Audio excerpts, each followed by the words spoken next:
What's up, Wolfpack fam? It's your boy Kid back at it again. Hope everyone is doing great. Continuing that Robot Wars Journey Series 3 Heat 8 starts right now. Grab your snacks, kick back, relax, and let's have a good time.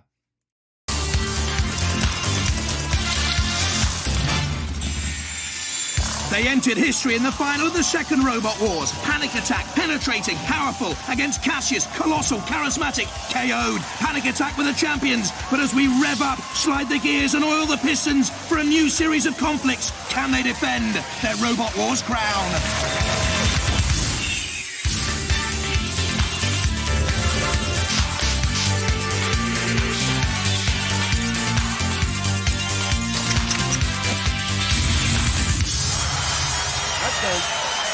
Ladies and gentlemen, please welcome the Terminator's squash partner, Craig Charles.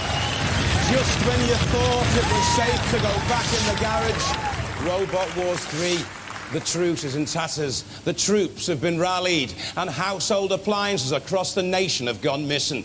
But don't worry, madam, it's all for a good cause. Because this promises to be the biggest, the baddest, the most destructive war yet. And why?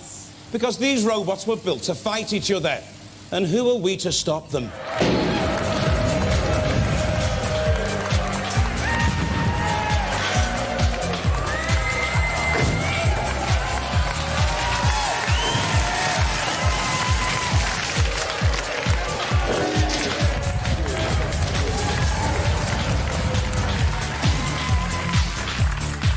Now, each week, 8 brand new robots will go head-to-head in the nastiest, most gruesome knockout competition ever. Now, the games may have taken a backseat, but the gratuitous violence has been stepped up a gear because, well, that's the way we love it. Of course, these roboteers won't just face each other. They'll face the mechanical might of the house robots. The sparks are gonna fly when Dead Metal enters the arena armed with hydraulically driven pincers and a petrol-driven 3,000 revs per minute saw.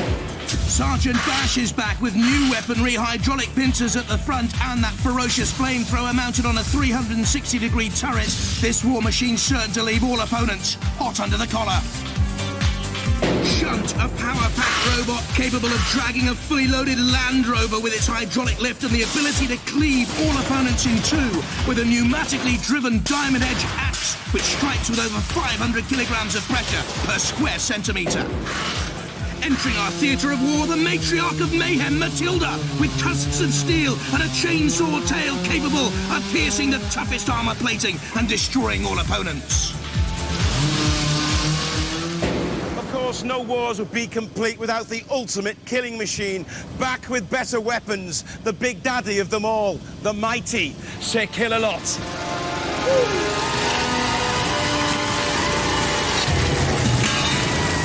Imagine finding him in your laundry basket.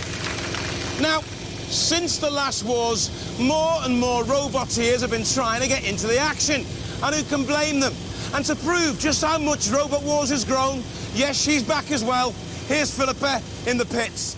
Thanks, Craig. Yes, Robot Wars is bigger and better than ever before. We have 128 heavyweight contenders, all battling to be the Robot Wars champion. I'm surrounded by some of the best amateur technicians, special effects guys and engineers in the country. They have everything to play for, so they're all making frantic last-minute preparations before they go to war. Presiding over the competition will be our 3 judges. Noel Sharkey, head of robotics at Sheffield University, Adam Harper, a designer and engineer, and Martin Smith, head of robotics at the University of East London. Now, the aim of the game is to knock each other out. If 2 robots are left standing, then our judges will make a decision based on our tried and tested criteria of style, control, aggression, and damage. Now, we have 16 horrendous heats to get through. The winners will go through to one of our 2 series semi-finals, but ultimately, our 4 bravest warriors will go head-to-head for the title of UK Robot Wars champion. But hey, enough of me. I want to see some bashing. Philippa, Yes. Who are tonight's contenders? Yes, hello, welcome to the pits. It's absolute chaos here, so I'm going to talk really fast because it makes it seem even more chaotic. This is Brimher. It's flipping fantastic because... It flips over. It flips over, thank you very much. You may remember Shane and Brian from last year. They're back with Mace 2, new and improved, faster motors, better pneumatics, and swapped hairstyles. All fantastic. And this is the first robot that I've seen, excuse me, sir, with a beer barrel involved in the design, which is great, I think. Works really well, and it's called Really Wacko. Thank you very much. Yo, that's some serious twisted metal vibes right there, man. This is the Stinger. Just watch how much my biceps have to work to pick this up. The key to this robot is its weight, and that saw. Look at that. Isn't that cool? There you go. There you go. They spend so much time making these other bits and bobs, they don't have time to concentrate on the robots. That's a problem. This is Red Dragon. It has its own lead so that they can take it for walks. This is Suicidal Tendencies. The treads alone on this took 3.5 weeks to build. They've been going at it hammer and tongs for months and months and months now. So we're hoping to see great things from them. This is Forklift's Revenge. Isn't it fantastic? Oh no, it's down here. But the thing is, right, which one of you team members collects tumble-dry doors? Come on, confess. I'm afraid I do. I have a collection in my garage. My son admitted to it. That's it. I'm not saying anything more on the subject. He collects tumble-dry doors. Razor Blade, you may remember last year this was the team off. Oh, Killdozer, sorry. Killdozer team, and now they're back with Razor Blade. We are. And this time they're going to win. We are? Yeah. And this time they were going to really get the killer lock because you got you last time, didn't they? He did put us in the flames last year, but we're going to get him back this year. Okay. Oh, watch that carefully. Johnathan. Some sick designs on this one, guys. But they're not the only team back. Our first battle has Stinger against the Mace 2 team. They're returning. Then Forklift's Revenge against Suicidal Tendencies. Brimher against Wheelie Wacko. And they're those Razor Blade boys against Red Dragon. Let's get ready to Robot Rumble, Craig. The time for talking's over. Let the wars begin. Okay. No trials, let's go! From Lincoln, Stinger. Car parts from a Lotus and leather from a trouser belt were used in the 3-month construction of Stinger. The 3mm body shell steel domes come from a gas turbine, and there's a real sting in the tail. Stinger, 1 horsepower motor in each wheel. Batteries, electronics, everything are inside these wheels here. On the tail, we've got a 6-kilogram tail wheel. When we stop the motors, it rolls over, right over the top, and crashes into the opposition. Very heavy tail wheel. From East Sussex, Mace 2. A semi-finalist in the last series, Mace 2 took just 3 weeks to rebuild around a 3mm thick steel Bosch chassis with aluminium frame. The front lifting ram can hoist 90 kilos. I'm Shane, this is Brian, this is our robot Mace. It's designed around wheelchair technology. The motors have been slightly modified to produce a bit more torque. We've got a front weapon which is pneumatically powered lift for hopefully picking up other opponents. And the back weapon's a high-speed chain flail which rotates approximately 2,000 RPM. Robot ears. Going for Stinger, guys. Let's go for it. Stand by. Mace 2 with bot vets Shane Howard and Brian Fountain. And Stinger with the Kevin Scott, Carl Skinner and Johnathan Giles team. 3, 2, 1. Activate. And it's Mace 2 which gets off to the fastest start. Oh. In comes Stinger, which, even though it can be flipped over, has what we in Robot Wars call Shrimex, a self-righting mechanism, which we've seen in the past can prove so very, very vital. But it's Mace 2 doing all the work there. And again, Stinger goes up and crashes that great grinding wheel against the floor of the arena. What on earth for? Wasted energy here. Being turned by Mace 2. And Stinger crashes off into the distance again like some massive flailing insect, hopping and bouncing around like a mad March hare. In again to Do they really know what they're doing? Should we have tested them for booze beforehand, I wonder? Mace 2 in underneath Stinger again. Turning in, toppling, spinning madly. Wow. This is great fun. In against the arena wall, they want to give that some punishment. Well, it was only a matter of time, wasn't it? That was great fun. Absolute Looney Tunes from the Stinger team. Bouncing off Mace 2. Oh dear. Well, the sting in the tail was that Stinger is well and truly stung. Over and out, I think, for them. Well, through some amazingly erratic driving, Stinger ends up in the pit and out of the competition. The new improved Mace, Mace 2, goes through. Side you two, don't you? There's some little shining star above your head. I saw it in the last war, this shiny star that always brought you through, and it's here again. You're both so rubbish at being confident. Oh no, that's us out then. Have you seen the competition? Oh well, we'll be out then. Well. And you always come back. We're feeling a bit better now, anyway. Mace 2 feeling better because they're through. Next up, Forklift's Revenge against Suicidal Tendencies. Forklift's Revenge sounds like a freaking horror film or some shit. I'm gonna go with the second one, Suicidal Thoughts. I think it was Thoughts. From Ipswich, Forklift's Revenge. Powered by 4 wheelchair motors, this wedge-shaped robot has a welded steel tube body frame, MDF and steel panels. The forks are made from industrial shelving. Chains at the front here are toothed, so as they rotate, the chain moves and picks up an opponent.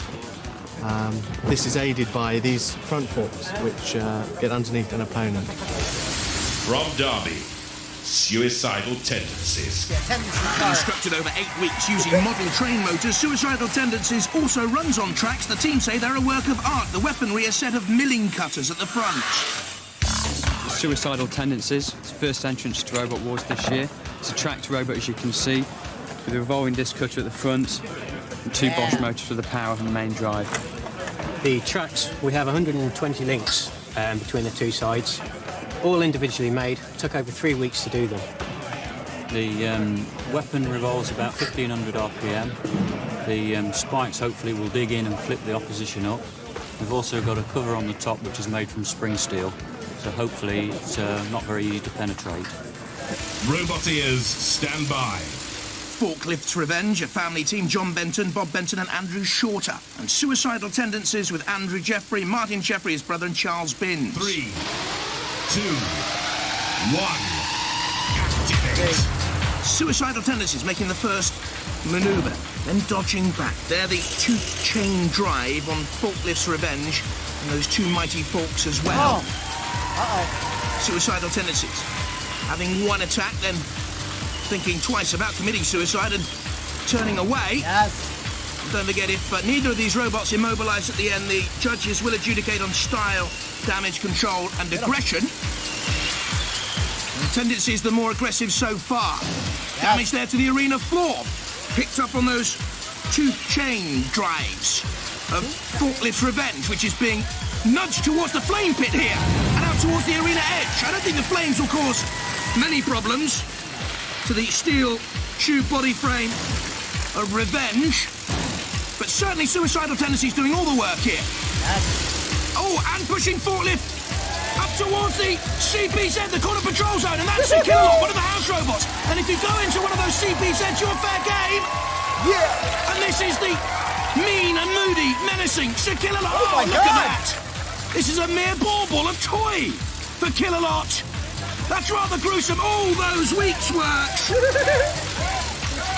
And coming to naught, coming to a gruesome end. They want the end. Horrible little hooligans all. And Kill-A-Lot holds and toys and teases. And I'm afraid that's it for Forklift. Sir Kill-A-Lot, bitch that robot. It's like when you're getting scolded by your parents and they grab you by your neck here or your shirt and just drag you off. Like, all right, I'm sorry, we'll take care of its manners. Bam, just throw him out. Revenge, Kill-A-Lot has done his damage. They're through.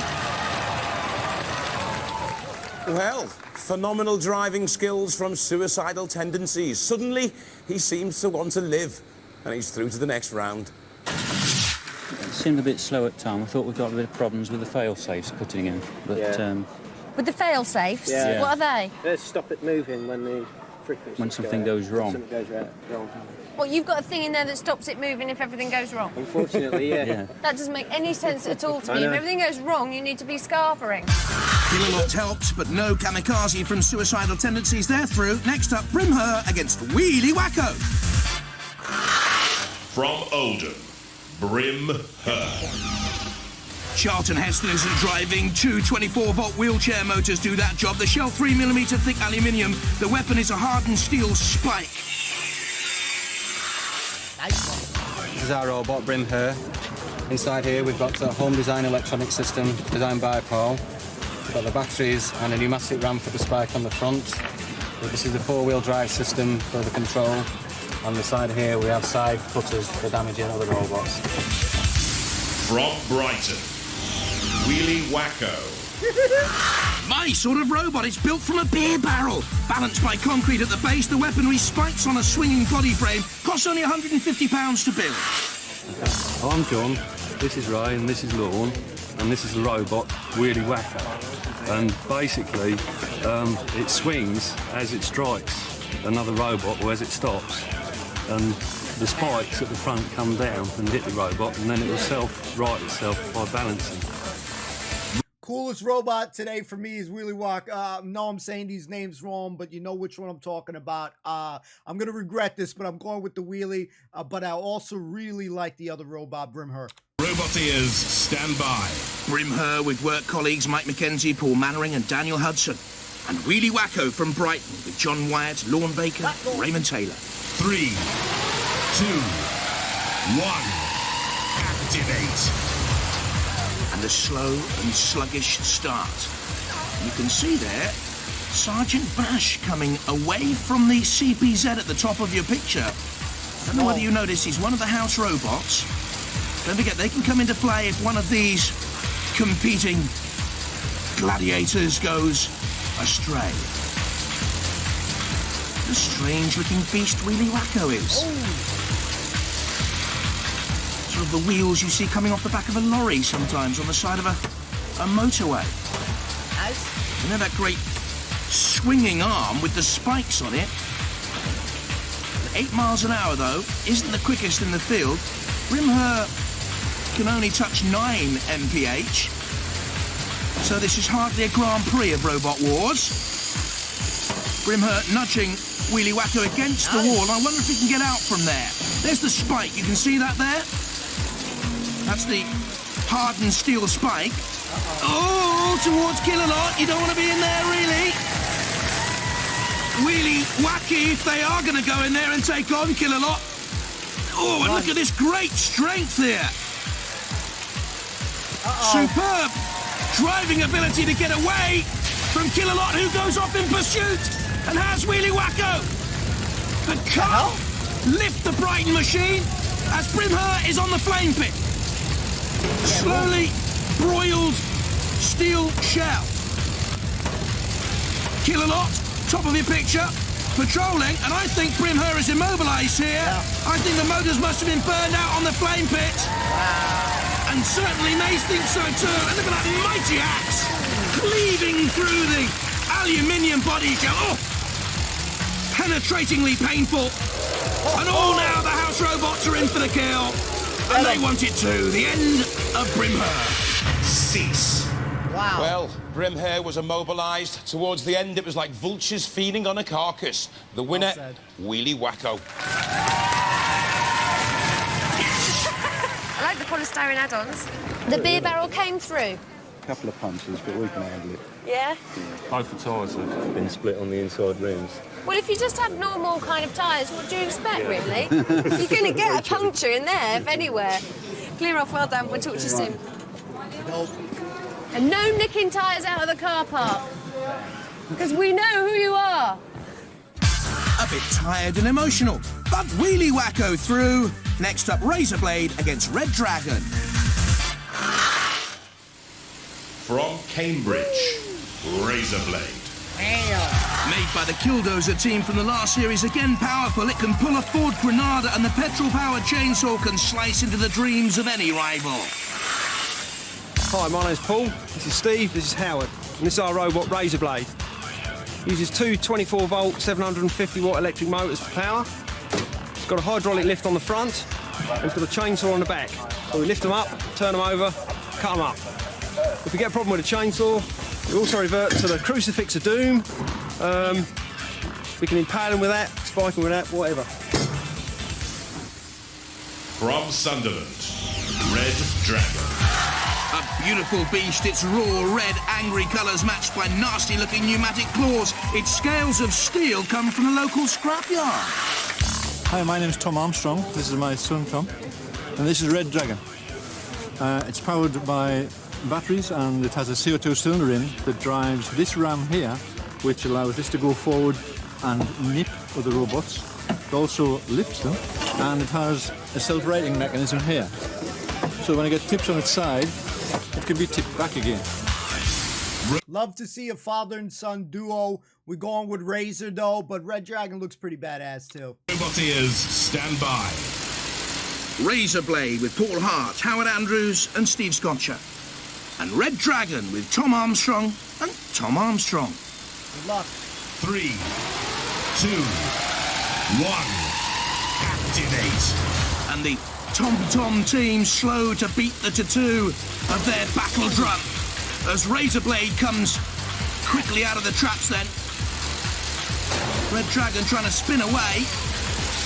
Can't bring those claws into operation yet, and certainly Razorblade looks the more manoeuvrable and clever machine at the moment, and edging Red Dragon up there towards the CPZ on the spikes. It'll have to get away from there. You can see the smaller front wheels behind those claws. And meanwhile, Razorblade is now on the spikes, I think, trying to bring the chainsaw into play. And you can see there for the first time the claws of Red Dragon. Oh, and Sergeant Bash with the front pincers in the CPZ coming into play. There's also Kill-A-Lot. And Razorblade will have to get away from there. Red Dragon turns and looks to manoeuvre and come forward again. Razorblade being pursued by the house robots. Needs to get out of that CPZ area, the corner patrol zone. Bash trying to push him towards Killer. And there's a problem here with Red Dragon. It's not moving. They're trying to get the Streamex into play. Why? It's not toppled. It doesn't need self-righting. I think Red Dragon's motors have gone here. And so do the house robots. Bash very quickly in. Also there, the back of Killer-Lot, Matilda, hovering. Well, Red Dragon is simply tossed into the air and will soon be finished off. Flailed around like a loose leaf in autumn. And the red leaf of autumn colours of Red Dragon will be seen no more. Into the pit of oblivion, and bye-bye to you. Great job. Cease. Hell yeah. Red Dragon in the pit, just like Stinger. Sir Kill-A-Lot lives up to his name, but Razorblade lives to fight another day.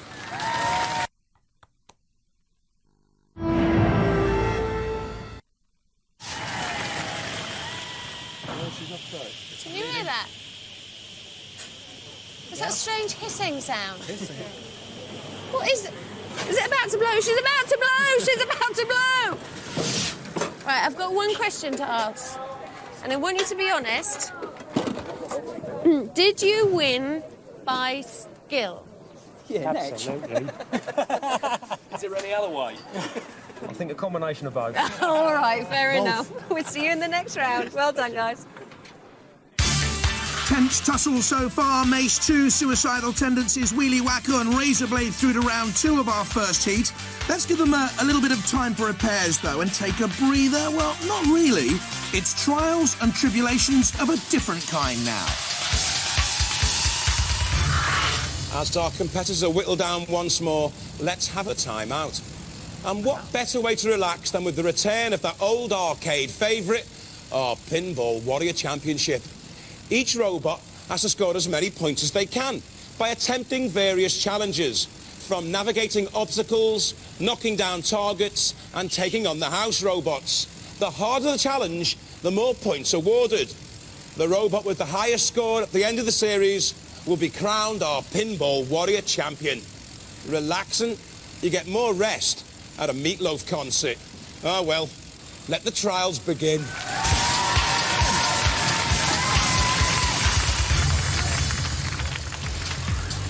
And Craig, how do you score points on our giant pinball table? This is how. 5 for each of those barrels down, 15 points for going up and over the seesaw, 50 points for hitting that target. Mind you, Bash is in there, look, so watch out. There's on your multi-ball option, that's a surprise, more on that later. Here we go, another 75-point target, Dead Metal though patrols. 25 points for opening this gate, going through. 50 points there, another target marshalled by Shunt. And the big sphere of doom, hit that into a pocket, you get 25 points and 5 points for each of those barrels. 10 robots will take on the pinball throughout the series. The first is Dominator from Cambridgeshire, 79 kilograms. Titanium tipped spikes there, the main weapons. Peter Halloway, Elliot Smart and Bruce Benson make up the team. Roboteers, stand by. 3, 2, 1, activate. I think they'll probably go for the barrels. First of all, they're easy points scored, you see. Now the seesaw option. Not great control. Needs a better run-up, really, to get up and over that seesaw. And I think the barrels are actually impeding the run-up to the seesaw. So Dominator decides not to take on the seesaw. It immediately runs into Bash. There, the paint-licking flame. And Killalot, who can patrol the whole of the pinball arena, is free to do so. And knocks into that barrel. Oh, look at that, it's released the multi-ball. Now that's 10 points for hitting the multi-ball. And for each of those balls which fly out and then go down into a pocket, it's an extra 5 points per ball. Magnificent stuff. And meanwhile, Dominator trying to edge towards that 50-point barrier in the top. But squeezed by Killalot and also by Dead Metal. And taking some punishment in there. And the balls can't be freed out. Damage has been caused, littering the pinball arena, but now taking on this target and getting points. 75 points there. The first contact was good for Dominator. Bounced off the target by Killalot. Oh, dear, dear, dear. Imagine having your rear end pinched by Killalot. Thank you.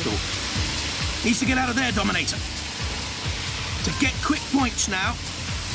Trying to push through the car door gate to pick up 25 more points. It swings. Dominator trying to get to the 50 points. Couldn't get in there. And the house robots now exacting revenge. Dead Metal and also Shunt. Damage limitation exercise for the Dominator team after picking up good points. Not a bad run at all on the pinball. Good run, dominated again. Dominated at the end, though, but nice, solid run. 160 points. That's a good score.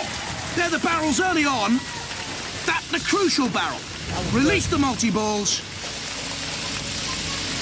Out they come. But in the end, the robots exacting revenge. Good score, I think. 160 points. There it is, confirmed. Dominator, the first of our pinball entrants, 160 points. Will anyone beat that score? We'll have to wait and see. In the meantime, it's back to the wars. Okay, I like that.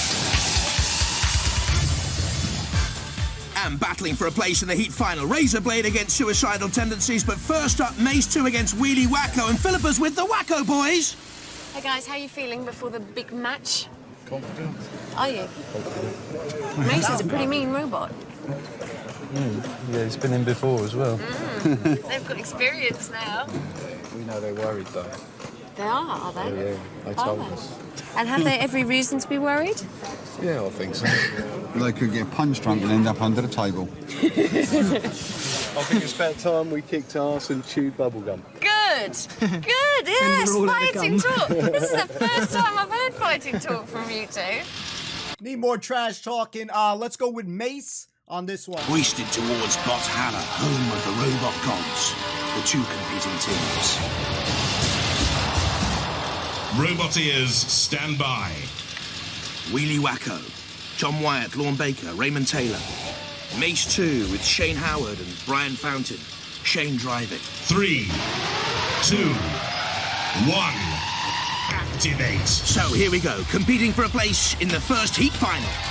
Wheelie Wacko spinning away. Defeated Brim Her, who was immobilized in the previous heat. Mace 2 beating Stinger. Stinger driving into a pit, you'll remember. And immediately, Wheelie Wacko with those great swinging spikes looks dangerous. But looks the less manoeuvrable of the robots. And Mace 2 from East Sussex against this Brighton team, Wheelie Wacko, is moving smoothly. And don't forget, if neither of these is immobilized, the judges will adjudicate. Style, control, damage and aggression are the factors which count. Oh! Feel that rubber burn there from the liquid flame, and again. Getting a little bit hot under the collar, Wheelie Wacko. And pushed against the side walls, but bouncing back again. Dodging the house robots, here's Killalot. At the moment, it's a tussle in the middle of the arena. Dancing away Mace 2, trying to get that front lift ram, which can lift 90 kilos up and underneath Wheelie Wacko, but it takes some punishment on top there. Don't forget, Mace 2, very powerfully built. The thick steel box chassis, aluminium armour. You see Sergeant Bash's flamethrower there, top of your picture.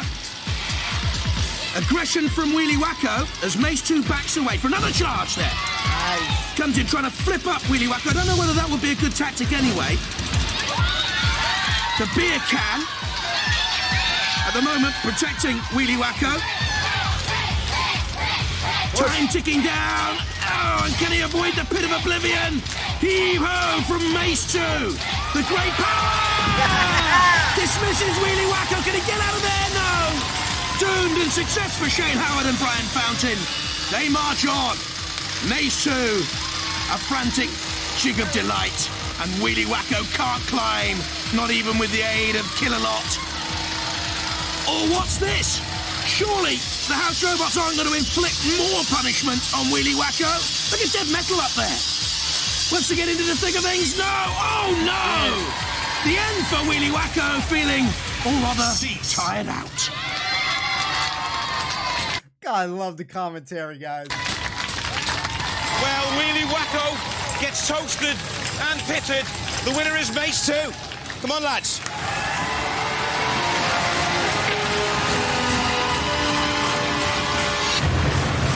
Well, you've beaten Stinger.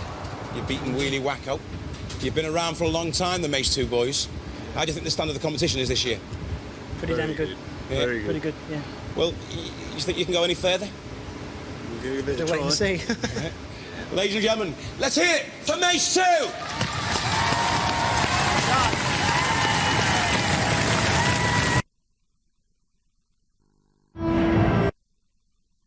What do you think was your failing? If you could put your failing on one thing, what would you have changed? Ask the driver. More power. Go on. We needed more power, really. More power. That's what you would change. If you could go back in time, just a mere few moments, that's what you change. Yeah. Okay, well, you know what to come back with next time, then. Yep. More power. Oh, wheelie boo-hoo. Mace 2, go through. Next up, Razorblade against Suicidal Tendencies. Right, Razorblade team, are there any trials, traumas or tribulations that I should know about before we go into the arena? Not at the moment. We've repaired the chainsaw after the last event, and as far as we're aware, everything's okay. And how do you feel about your opponents? Good robot, looks nice. Unfortunately, runs upside down, so we'll have a problem if we turn them over. Just going to keep going. Might be able to do something with the chainsaw on the track, so because they're aluminium. Okay, all right. It's not a problem for you at all if you turn over, as it said, because you can run upside down, so that's quite good. Yeah. What are your aims going to be against Razorblade? I think if we take his chainsaw off first. Yeah. Have that off. First. Optimistic. I think we'll give this one to Matilda.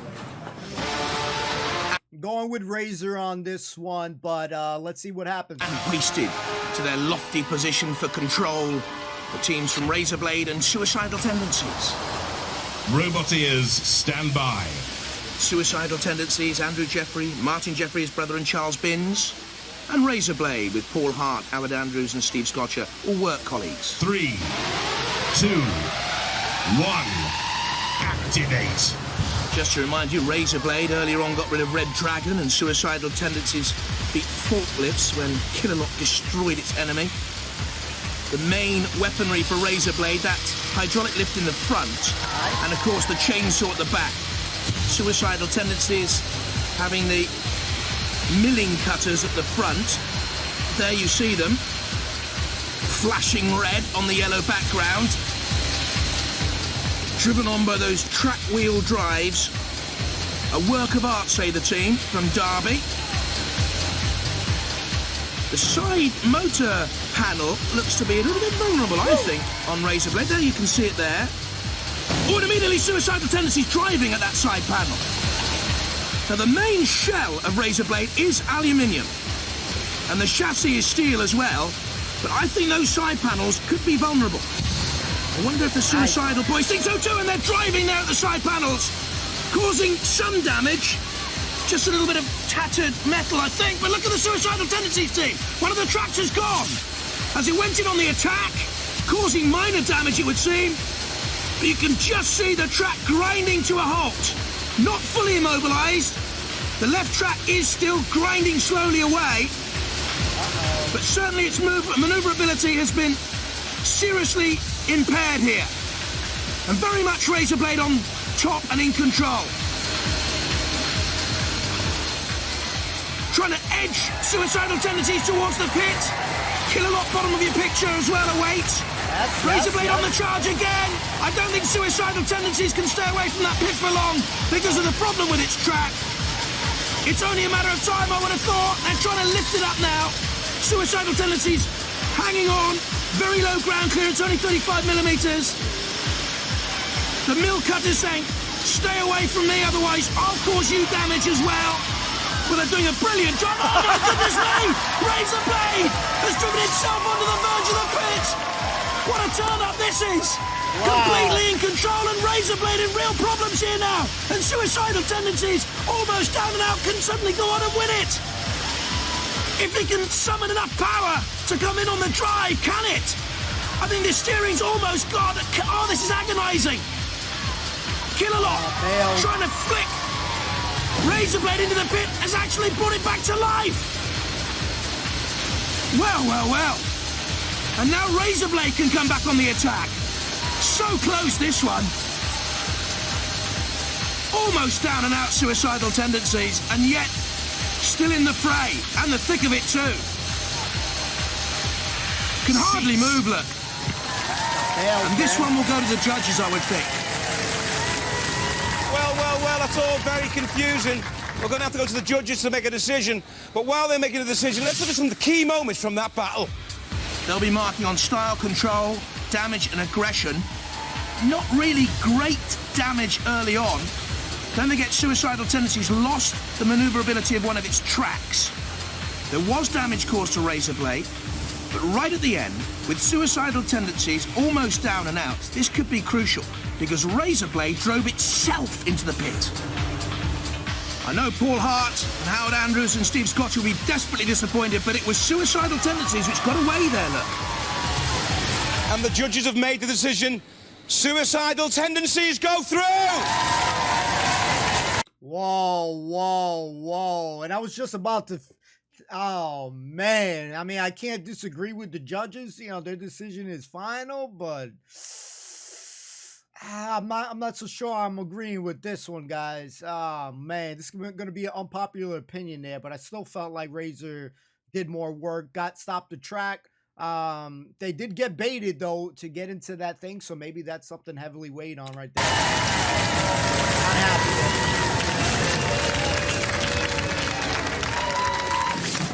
It were about an half. Yeah, we enjoyed it. It was full of twists and turns, and no one knew which direction it would take. Yeah, a little bit disappointed. But yes. I think we're all peeled. Stuart's in well, glory. Actually, because you see, this is what I was going to... I thought if we'd have tried to push them them in the pit, if we'd have just left them and drove around, we'd have won. Yes. But we tried to get them in the pit, make a bit of a game of it. Yes. And we, unfortunately, we knocked ended up in the pit. If Killalot had got us out earlier, we wouldn't have been disqualified because... but did Killalot mean to get you out? Yes, of course he did. He's our mate. I think you know probably what they're saying. Well, if they're stupid enough to charge at a robot that's sat by the pit, that can only drive on one mode, but no, it was a good fight. It really was good. We enjoyed it. It was a close shave, but Razorblade go out, Suicidal Tendencies through to the heat final against Mace 2. Going with Mace 2, boys and girls. Screw that. I'm not feeling that battle. Well, one robot's about to sink, one's about to sail on into a place on our series semi-finals.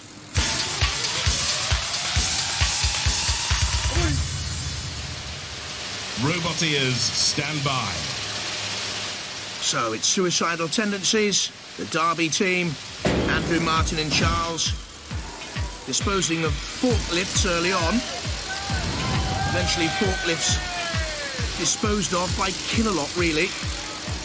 But after being shoved and bashed around the arena, It was Kill-A-Lot who came in for the final disposal. Then Razorblade, controversially, drove itself into the pit, and the judges went with Suicidal Tendencies, putting it through to this heat final. Mace 2 from East Sussex, Shane Howard and Brian Fountain. This was the disposal of Stinger, driven into the pit. After some frantic flurries, really good fun. Not for the Stinger team. And then Wheelie Wacko,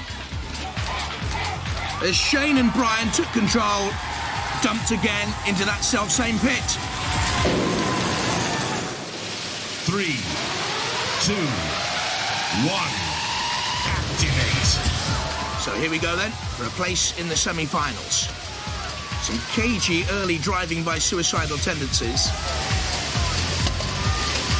Here Mace 2 come on the attack. That front lift ram can lift 90 kilos. Suicidal Tendencies flipped up over. The milling cutters spinning. I wonder what sort of damage that can do to the body shell, which is 3mm thick steel with aluminium armour too. And for me, Mace 2 looks very formidable.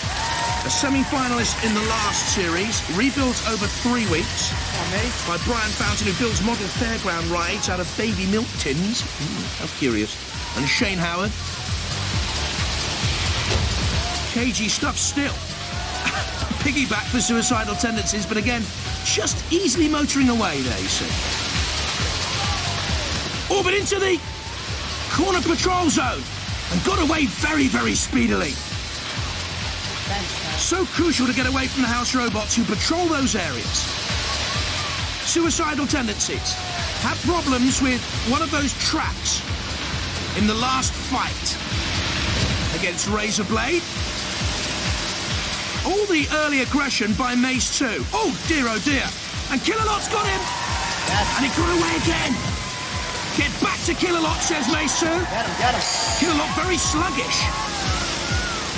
A creature of the night. Not yet woken to this daytime battle, perhaps, I don't know. Suicidal Tendencies, driven back in there again by Mace 2. This time it's Matilda. What a horrible tail she's got. That ass up. Imagine being entwined with Matilda, a creature of the night. Kill-A-Lot now has Suicidal Tendencies. Again it gets away. Look at the track marks left all over the arena as it spins and attacks Mace 2. A little bit of aggression there by Suicidal Tendencies, but Mace 2 driving towards Shunt this time. Yes. And there comes the big pickaxe. Yes. Slicing and perforating the top of Suicidal Tendencies. It's aluminium and steel shell taking punishment from Shunt. Andrew and Martin Jeffrey, the brothers, and Charles Binns trying to steer Suicidal Tendencies away. It goes to the judges again. Well, it seems pretty plain to me, but the judges are still deliberating. While they deliberate, let's look at some of the highlights of that battle. Well, aggression for me counts for all in this heat final, and it was Mace flipping Suicidal Tendencies, and again, lovely control by the Mace 2 team. There's the overhead flip, then driving into Kill-A-Lot's clutches. Suicidal Tendencies having little chance to cause damage itself, and the final blow for me, damage sustained by Shunt. Gotta be Mace. I thought so. The judges have gone for Mace 2. Yeah.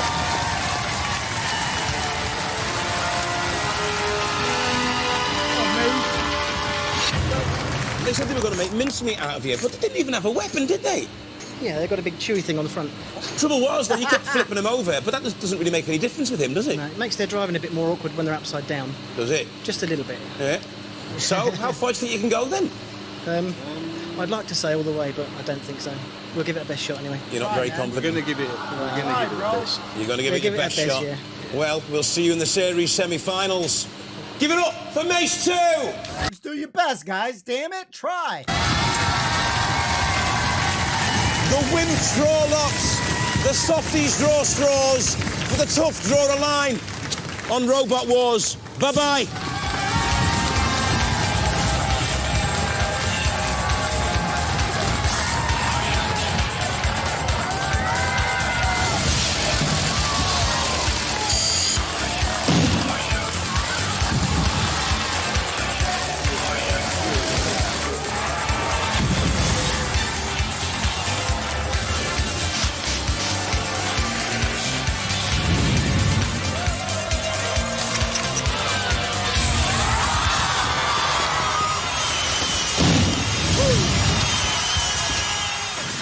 the significance of where you're at now really got through? Yeah. Series semi-finalists. Yeah, same place as last year.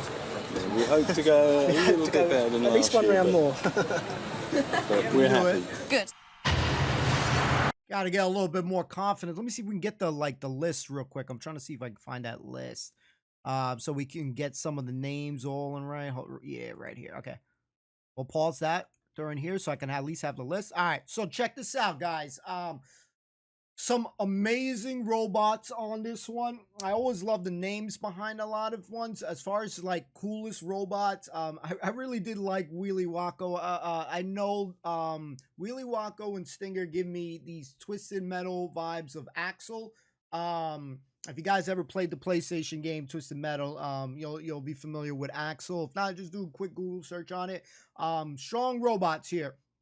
Mace, of course, Razorblade, obviously Suicidal Tendencies. I think that the Suicidal one is a nice all-arounder, like at least that when it flips over, it can keep going. So that's pretty cool on its own. Mace, just kind of like polished and, fixed up some of its flaws. I think was really solid robot right there. Again, I really felt when Razorblade's team and Suicidal Tendencies team was talking, and when Suicidal Tendencies one track was off and stuff like that, that guy was like, oh yeah, that guy's stupid for, still chasing a guy, but how much more boring would it be if freaking Razorblade is just circling around, not, giving a show? So yeah, the guy is right that, he didn't have to continue attacking Suicidal, and they could have won. But at the same time, that leads for boring entertainment if that guy's like, all right, this guy can't do shit, and I'm just going in circles like, wee.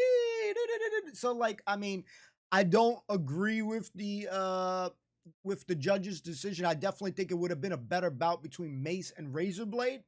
Hands down, that would have been a much better final match. Just because at least Razorblade has a little bit more weapons, it's a little bit faster. So, a little bit on par with Mace, I felt. But at least at the end of the day, the better robot did win in Mace. But I so would have wanted Mace and Razorblade to fight. So, but all these robots are really solid. I like the father and son duo with Red Dragon. Unfortunately, that robot was like mad slow. Even Willy Wacko's robot was kind of slow. So, you got these slow robots. That sometimes the faster one wins, sometimes it doesn't. Because, do you guys feel like Razor shouldn't have done what he did in that situation? I mean, again, like me personally, I would have been bored if he was just not even, challenging it and stuff like that.